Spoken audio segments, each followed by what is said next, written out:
This is Steve Colano, and this is Confidential Remarks. Today's consumers have immediate access to every price, review, and competitor in your market. When you hit them with high-pressure sales tactics, it's like crashing against a solid stone wall of information. The old tricks just bounce off. The old model of selling is a linear system. You build a pitch, you apply pressure, and you force a rapid decision.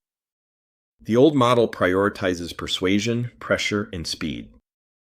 The open access model flips this, measuring success by understanding, clarity, and support. As this scales down, it reveals open access is a rigid operational infrastructure, a system for daily interactions. Your objective stops being about trying to convince someone to say yes. Your job is now to teach them how to make a decision. In a world of total transparency, high-pressure tactics create immediate friction. This friction increases the time it takes to build trust and raises the likelihood of the client walking away, which lowers your conversion rates over time. For sales directors and independent advisors, this shift triggers an immediate fear. Abandoning the traditional pitch feels like surrendering control of the conversation. There is a real operational trade-off here. You have to sacrifice the immediate rush of a hard close for a much slower, careful diagnostic process. When you deliberately slow down the cycle, the anxiety sets in. It feels like you are leaving the door open for aggressive competitors to snatch away undecided clients. Inside your organization, you will face friction. Retraining veteran staff who have spent decades building their careers on ego-driven closing techniques is an uphill battle. However, conversions built on pressure are fragile. A client who buys because they are genuinely clear and confident rarely backs out or regrets their choice. You have to decide if the predictable long-term scale of high-trust conversions is worth the immediate discomfort of abandoning the tactics you already know. The first operational mandate of open access is strict. You have to completely purge traditional sales terminology from your team's vocabulary. This table shows our language rules. The first column lists close, pitch, and overcome objections. These imply confrontation, so we ban them outright. We replace them with explore, understand, and decide. These position the advisor as a neutral guide. This vocabulary shift changes the conversational posture of the advisor. It repositions them from an adversary landing a sale to a navigator mapping a route. The immediate business trade-off is that enforcing this new language will temporarily drag down the onboarding speed for new hires as they adjust. Your veteran sales staff will struggle the most. You are stripping away the verbal crutches they rely on when a conversation gets difficult.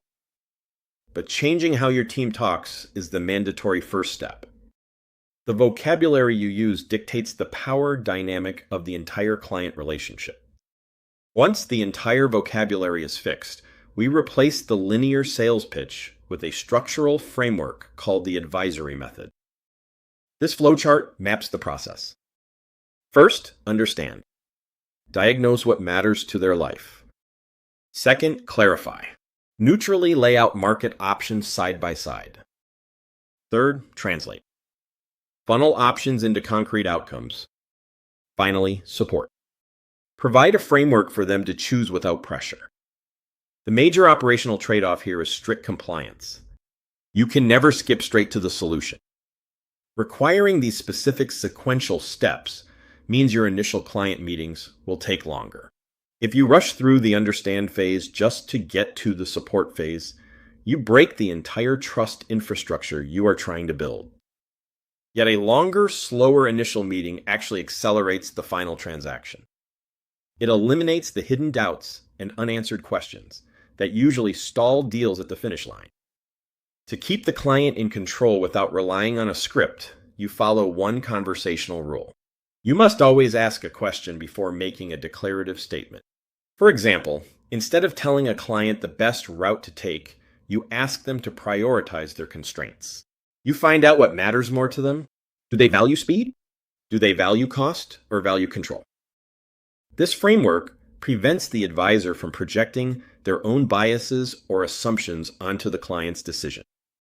The training trade-off is steep. Static memorized sales scripts become useless. Your team will need a much higher level of conversational agility. In the open access model, you maintain total control by deploying the specific questions that map the client's internal logic. Every advisor makes the open access pledge. It is a hard operational commitment to never hide options and never prioritize your commission over a client's clarity. The difficult consequence of this pledge is that eventually you will have to advise a prospect against making a purchase. Look at this scorecard. We call this the trust standard test. It is the objective metric for every interaction. After a meeting, the consumer should be able to check these 3 boxes: calmer, clearer, and more confident. If the client feels rushed, you violated the standard. Even if you close the deal, the interaction is considered a systemic failure. This is a departure from traditional models that only measure success by the immediate revenue generated on the call. The core return on investment is long-term. Sacrificing a misaligned short-term commission generates organic brand equity.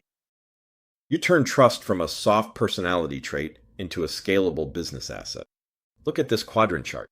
The open access infrastructure is not a universal solution. If applied incorrectly, it can harm certain types of sales organizations.